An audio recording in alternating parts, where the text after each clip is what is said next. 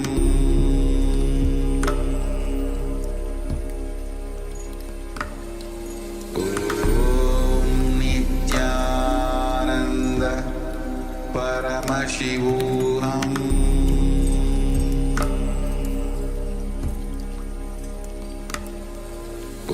Om Nityananda Paramashivoham.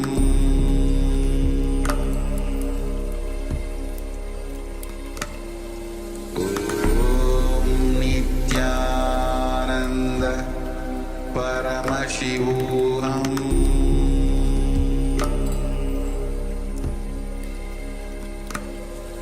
Om Nityananda Paramashivoham.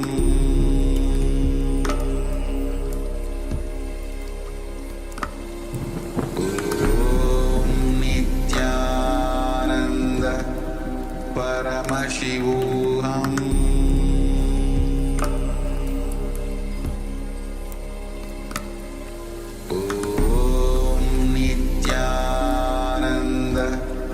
Paramashivoham.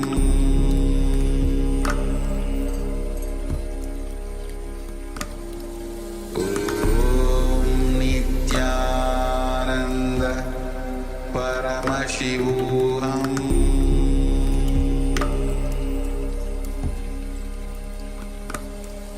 Om Nityananda Paramashivoham.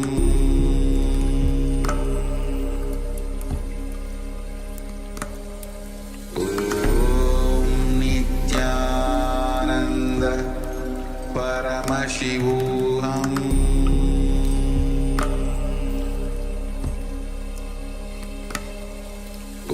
Om Nityananda Paramashivoham.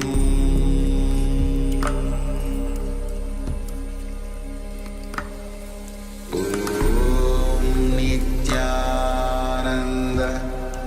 Paramashivoham.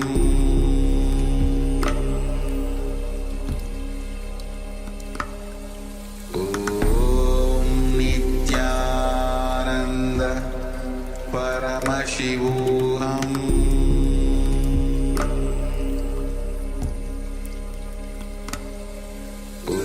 Om Nityananda Paramashivoham.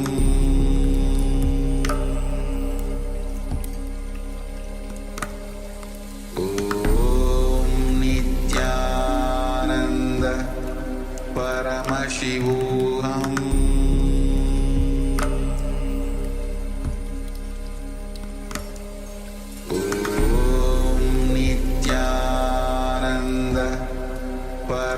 Paramashivoham.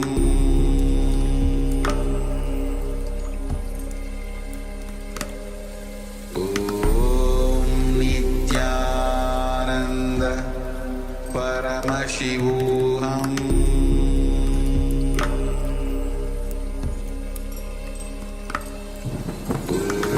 Om Nityananda Paramashivoham.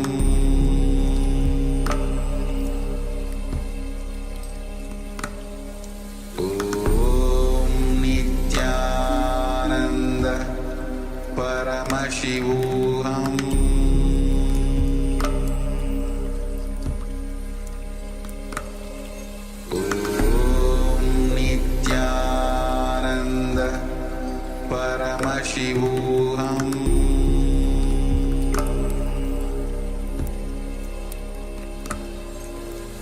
Om Nityananda Paramashivoham.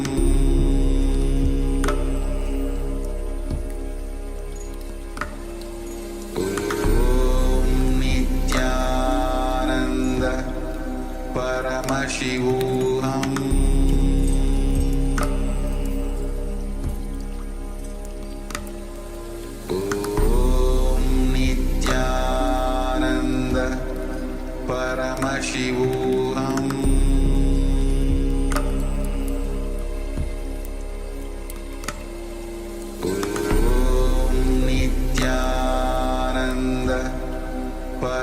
Paramashivoham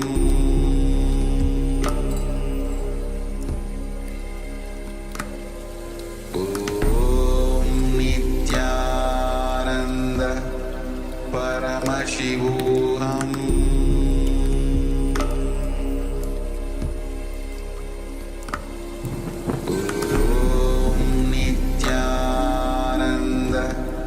Paramashivoham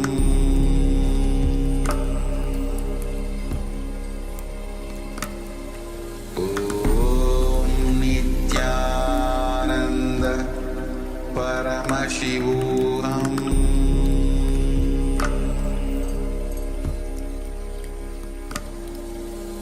Om Nityananda Paramashivoham Paramashivoham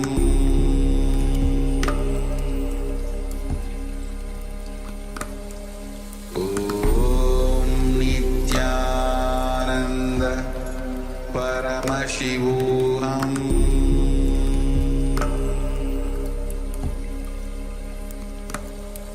Om Nityananda Paramashivoham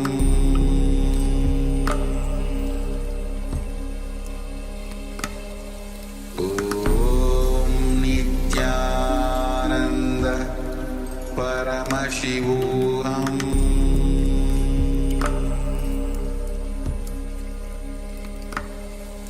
Om Nityananda Paramashivoham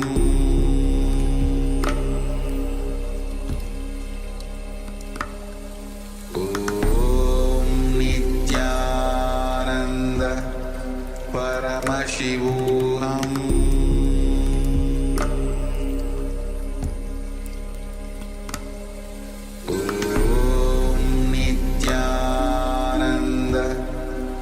Paramashivoham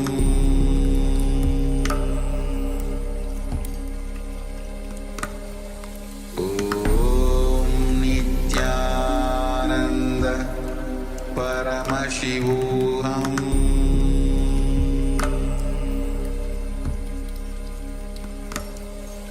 Om Nityananda Paramashivoham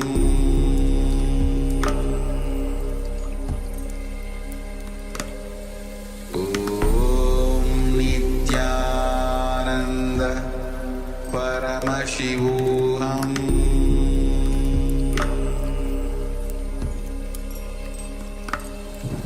Om Nityananda Paramashivoham Om Nityananda Paramashivoham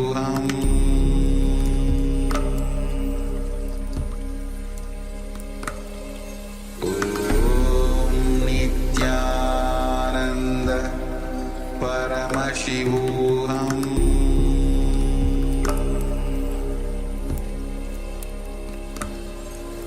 Om Nityananda Paramashivoham Om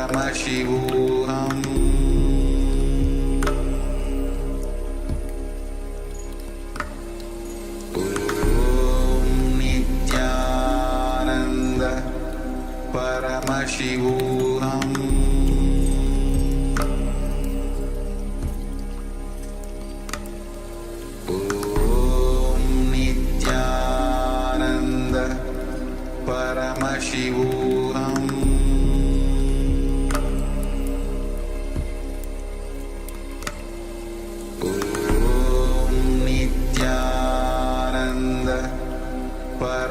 Paramashivoham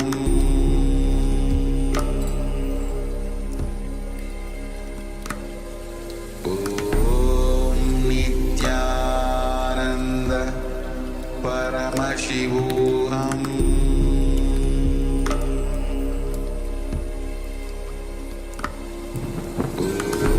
Om Nityananda Paramashivoham Om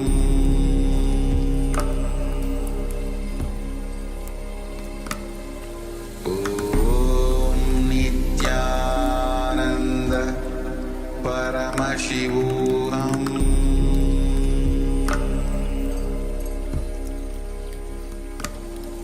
Om Nityananda Paramashivoham.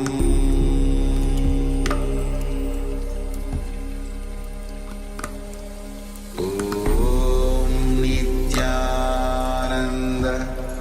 Paramashivoham.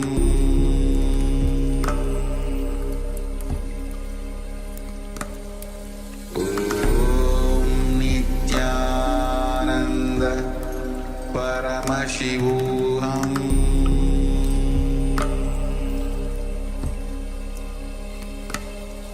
Om Nityananda Paramashivoham.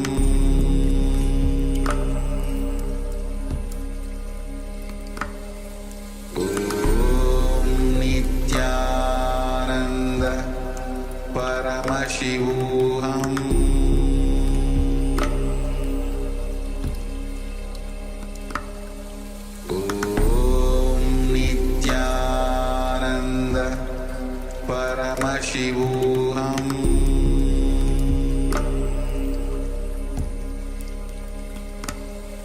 Om Nityananda Paramashivoham.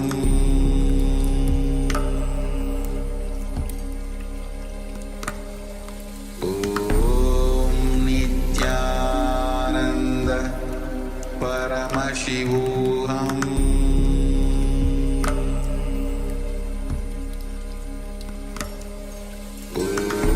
Om Nityananda Paramashivoham. Om Nityananda Paramashivoham.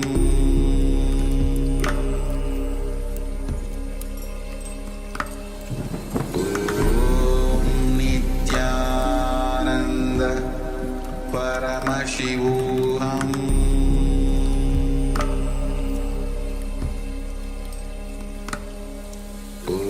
Om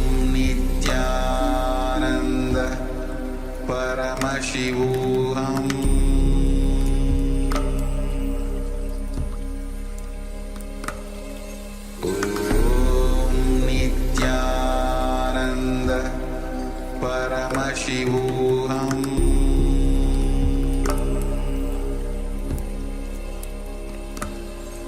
Om Nityananda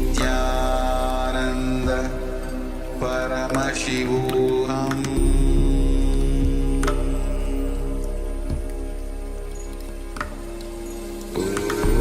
Om Nityananda Paramashivoham.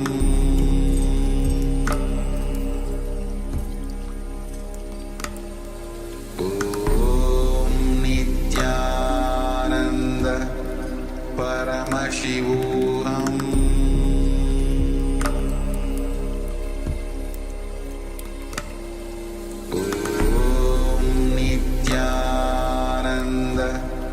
Paramashivoham.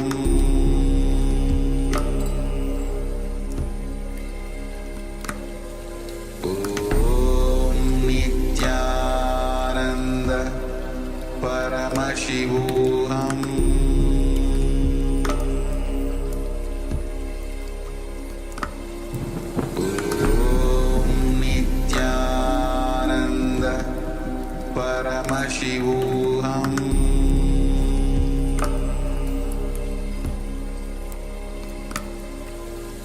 Om Nityananda Paramashivoham.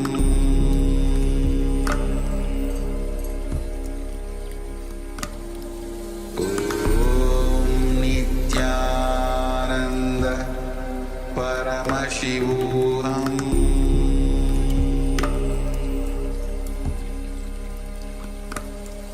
Om Nityananda Paramashivoham.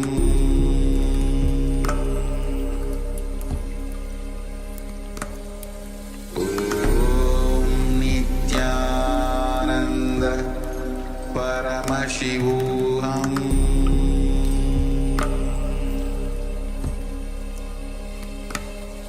Om Nityananda Paramashivoham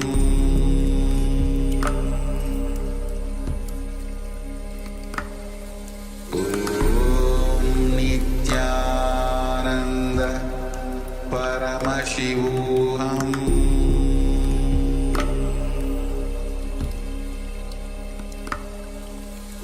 Om Nityananda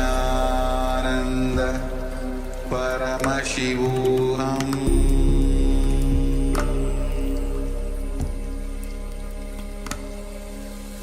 Om Nityananda Paramashivoham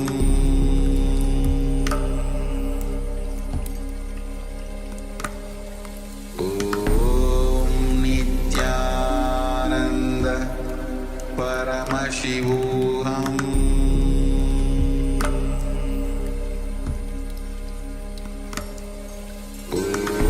Om Nityananda Paramashivoham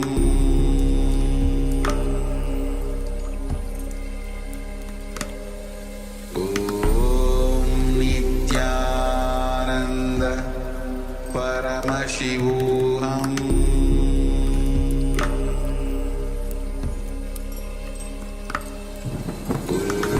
Om Nityananda Paramashivoham Om Nityananda Paramashivoham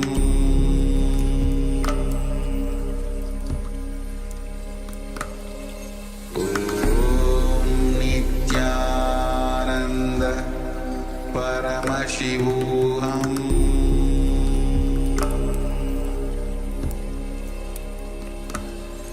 Om Nityananda Paramashivoham Om Nityananda Paramashivoham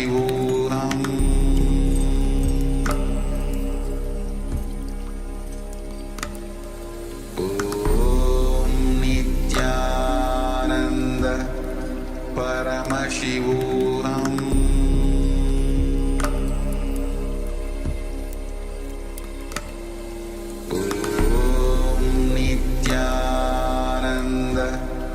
Paramashivoham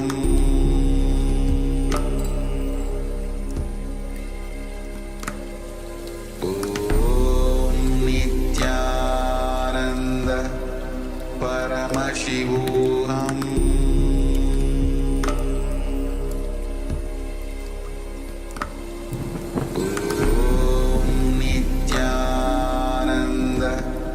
Paramashivoham Om Nityananda Paramashivoham Om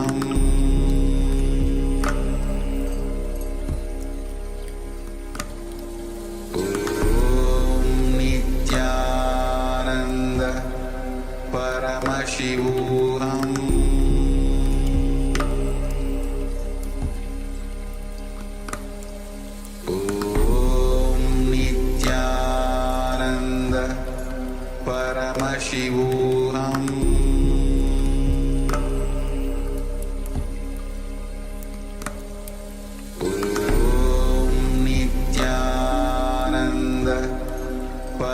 Paramashivoham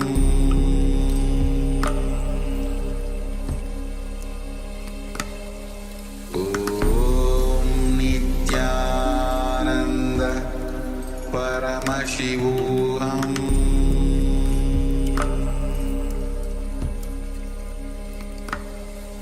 Om Nityananda Paramashivoham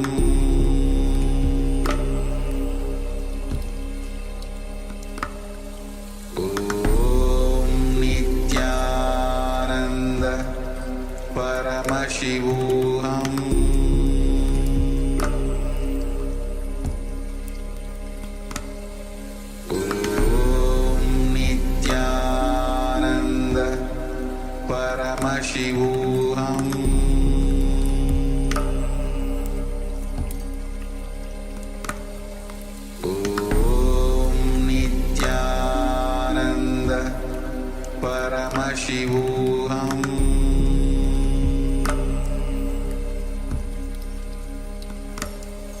Om Nityananda Paramashivoham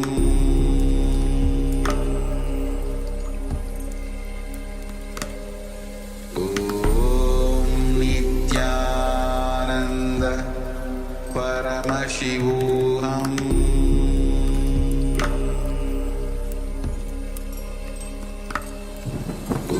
Om Nityananda Paramashivoham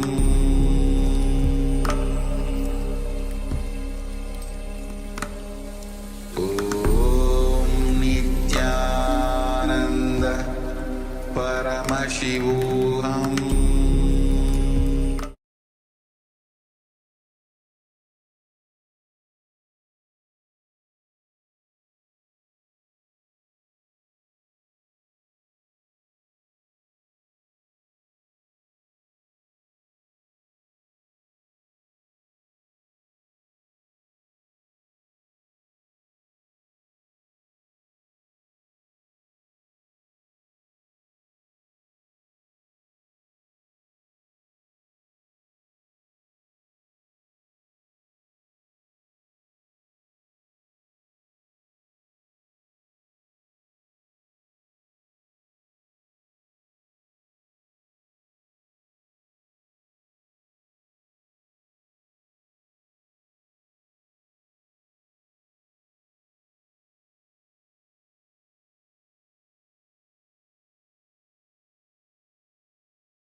Yes, Nityanand, all of you. Yes, I hope all of you are able to hear me. And so, if you are able to hear, let us know. We'll be beginning now with the power manifestation. We just finished 100 asana sequence, and there was a little delay, so apology for that. Anyway, welcome all of you. We can see Ma Kari Wang, we can see Yang Yong Hong, and Ma Abdabandani and Ma Siavo. So, welcome all of you and all the participants on YouTube. And welcome. Yes. So take a moment to share your experience of yoga. Meanwhile, also let's get ready to manifest the powers of Paramashiva, the powers of third eye. Yes, so requesting everyone to please get ready by having your eye bands for the third eye power manifestation. And once again, if you don't have the eye bands, you can use any piece of cloth that is opaque in nature, such that you cannot see through this piece of cloth. So just take a moment and gather your eye bands and your eye cover, and let us get ready for the power manifestation, the power of third eye vision. So we'll be displaying shortly, we'll be displaying an image for you while you have your eyes covered. So we'll be requesting you to see through the third eye, through the feeling connection to Swamiji, and to tell us what we are revealing, what we are displaying for you. So let us first start. Yes. So as we start, let's begin with the Sas Pramana, the powers of manifesting the third eye. The Pramana goes as Kapalantarmano yasya tishthanmiditalochanaha krabena manasodharyat lakshaye lakshamuttamam. The translation of this verse goes as by fixing the mind on the inner space within the crown center and sitting stably without any movement, having the eyes closed in succession. By that stability of the mind and the inner space, through the power of third eye, one directly sees the ultimate goal, Laksham. By having the vision beyond the sight that reveals any object or place, attaining the space of Paramashiva. The oneness with the source, Paramashiva. So with this, let's get ready to manifest the powers of third eye.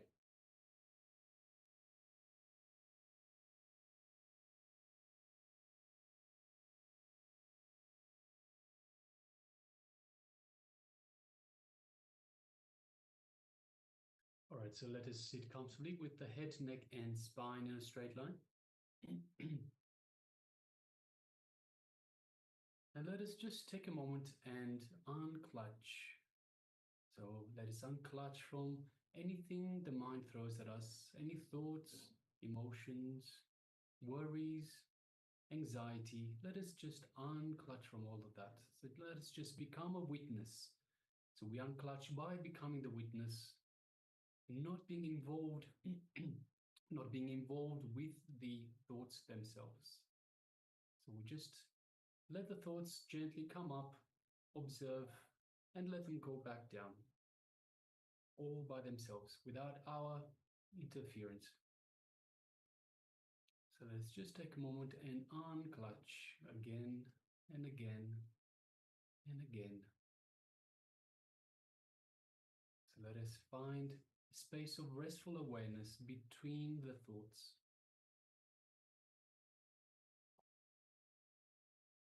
The more and more we unclutch, the more we find this space between the thoughts. And the larger this gap between thoughts becomes, helping us to get into this space of restful awareness easier and easier each time. Now let us bring our awareness to the Ananda Gandha, which is just below the heart center. And let us visualize Swamiji in our Ananda Gandha. Just take a moment and find your favorite image of Swamiji and just feel Swamiji's presence in your Ananda Gandha. So just take a moment and relax into this feeling of oneness with Swamiji in your inner space, your Ananda Gandha.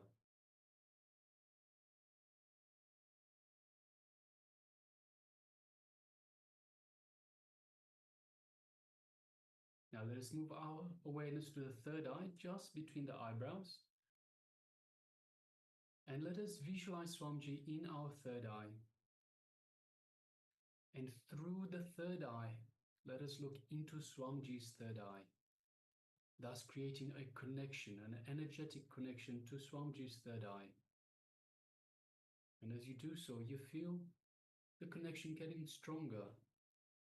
You feel the third eye getting energized, activated. Just take a moment and feel that activation of your third eye. Don't concentrate on the third eye. Don't strain yourself. Just gaze into the third eye and feel this connection.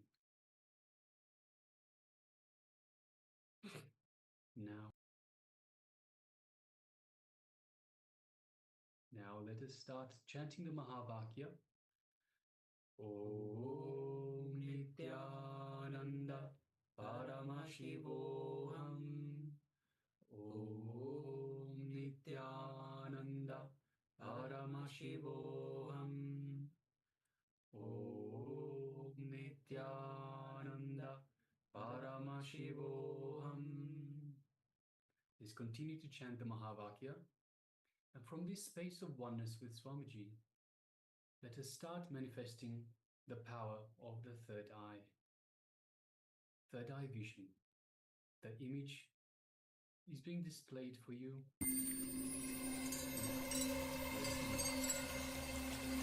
I welcome you all with my love and respects. Let you all open all your three eyes. Om Nityananda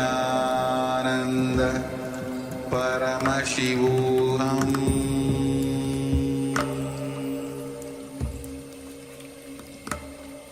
Om Nityananda